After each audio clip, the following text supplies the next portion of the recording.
Hey, it's Jason. Welcome back to Hardy Life Outdoors. It is, I guess, the start of Thanksgiving week, Sunday before Thanksgiving. It is rifle season in West Virginia, and I am just outside Parkersburg at a cabin where I have hunted since I was 10 years old.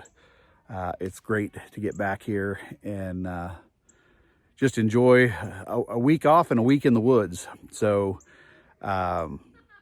I'm filming this intro. I showed up here and didn't film an intro. So this is the post end of the week or end of the hunt video. But I'm going to show you how things went every day. So here we go.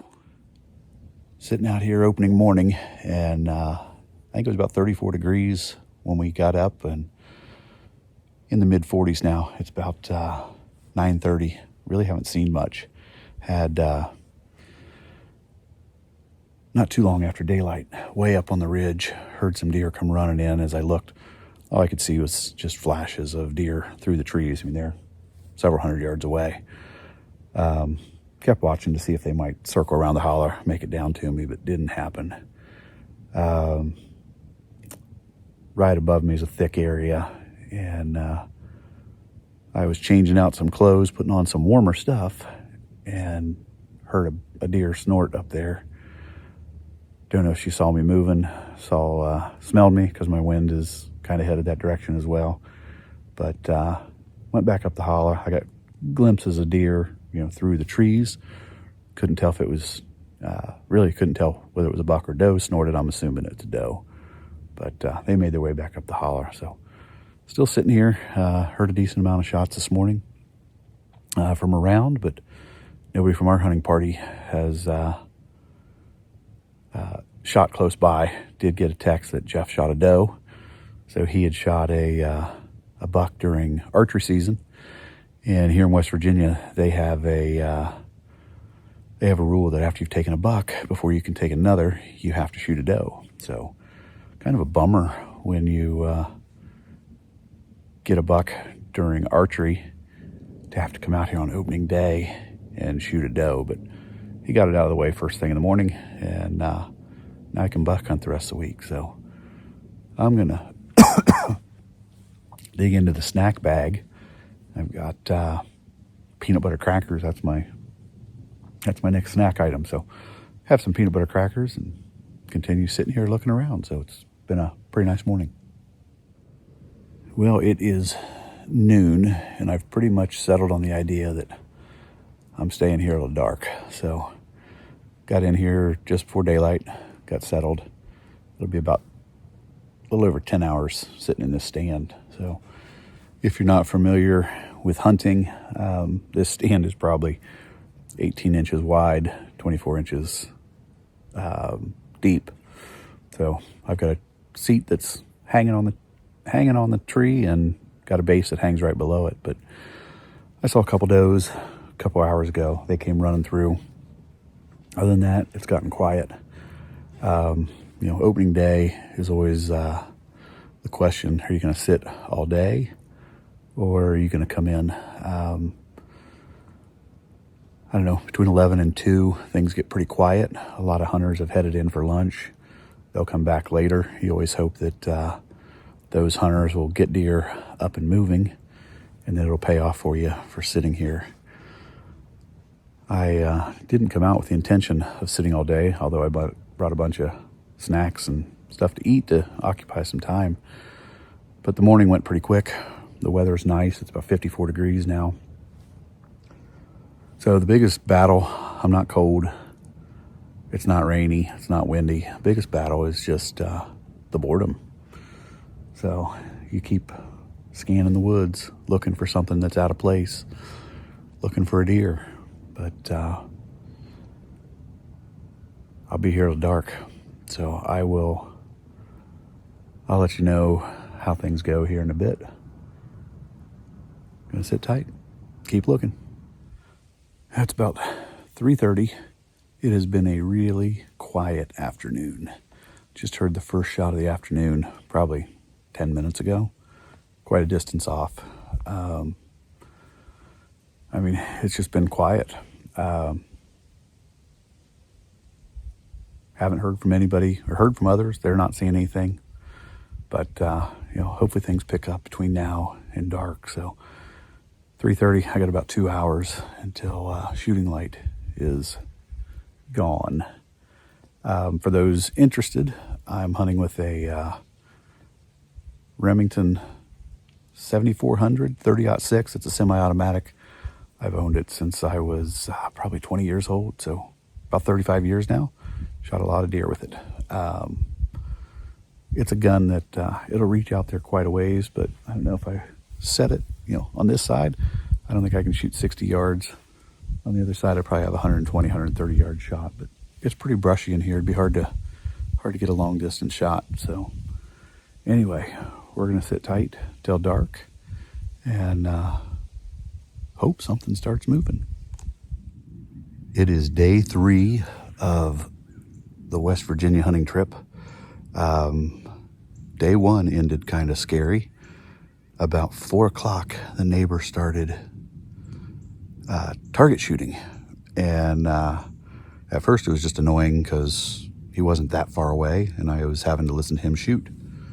Then I heard he must have changed targets because I heard him shoot. I heard the ting of a metal plate, and then I heard the whiz of a bullet as it went by me. And then I heard another and another whiz by me. And then I heard him hitting the branches above my head, not above my head, in the general area. Branches getting hit, cracking, falling to the ground. Small ones, but there were bullets through the air. So I sent a quick text to our hunting group and just said, geez, I got bullets flying through the woods.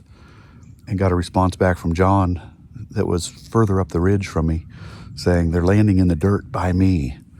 So John moved. I happened to have a tree between me and where they were shooting, which I felt like it was hard pressed to get hit, but he quit shooting after a bit. So I stopped over and talked to him yesterday and let him know, hey, you don't have a safe backdrop. Very nice guy. Hadn't met him before, but talked to him about his backdrop and he said he would make some changes. So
I'm going to quiet down, see what shows up here, and keep you posted after a bit.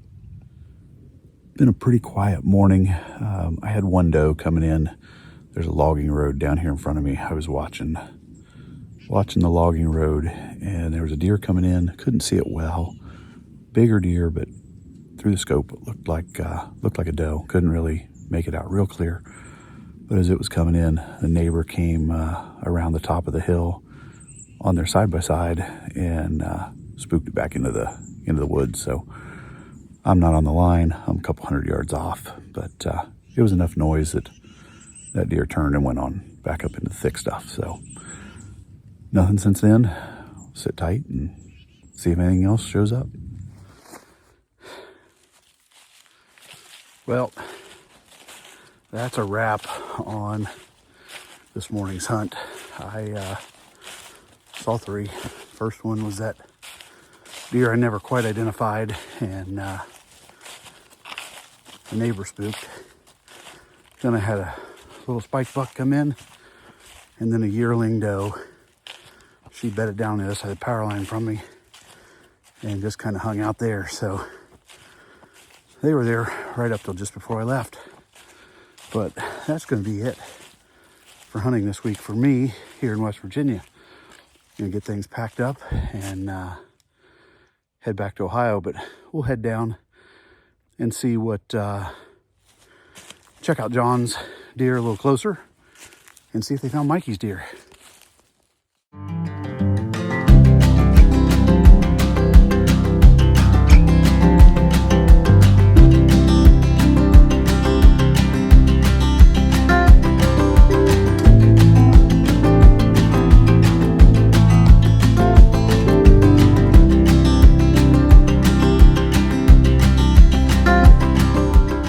A little bit of history on this property. I hunt here in West Virginia. I've been coming here about 45 years now. My uncle brought me here when I was 10, and his father-in-law owned this place. Chuck passed away a couple years ago. I think he was 95. But his grandsons, which are my cousins, now own the majority of this. So there's, 500-600 acres here that family owns. And it's a great place to get away. One of the cool things is this creek bed that I'm driving out is it's actually a public road. So we've got access from our cabin all the way up through the middle of our property. And while it is public, it's not maintained. Basically, you get ATVs, Jeeps, four-wheel drive trucks come up through here.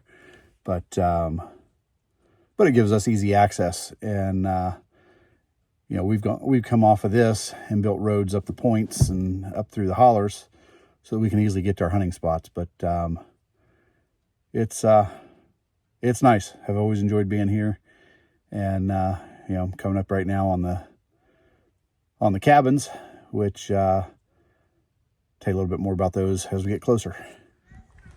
So these are the cabins. And the one here closest, that's where the original cabin sat. Chuck bought this place back in 1972, built a cabin here. And over time, as we were outgrowing the original cabin, he built the garage down there with a flat roof.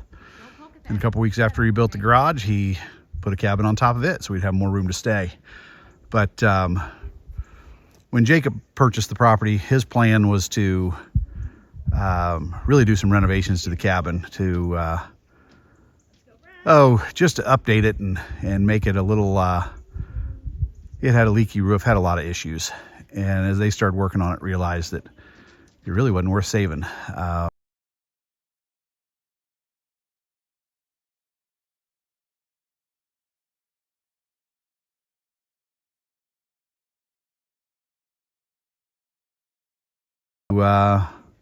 To build back on it. So the cabin itself takes about the same footprint that it used to. It's been redesigned a little bit inside to give us a little more room, but he did that. He painted it colors very similar to what his grandpa had, and it makes for a great place for us to come stay. Very fortunate to have this and have had it since I was a little kid.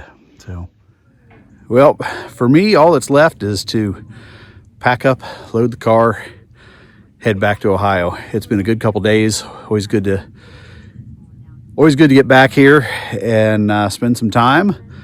Didn't hunt as hard as I have some years, but that's okay. I enjoyed it, and it was good to catch up with family and friends. So with that, I'm going to wrap up. Keep in mind, outdoors is always in season, and watch for my Ohio deer hunting video. So it comes in next Monday. So looking forward to it.